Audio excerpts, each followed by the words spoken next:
Hello, this is Ed Mathews from Mathews Brothers Plumbing and HVAC in Melrose, Massachusetts. Today we have 140,000 BTU Burnham natural draft steam boiler. This was provided by the National Grid Oil to Gas Conversion Program.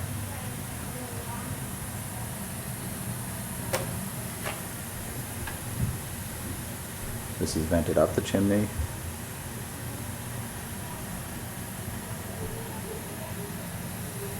and is gas or electronic ignition. This house also has 3 zones of baseboard heat, and this is a Burnham 96% efficient Alpine boiler, vented out the side of the house.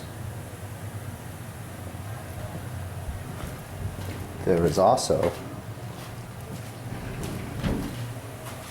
a 45-gallon Superstor indirect hot water heater. You can see a catalog of our work at MathewsBrothersPlumbing.com. Thank you.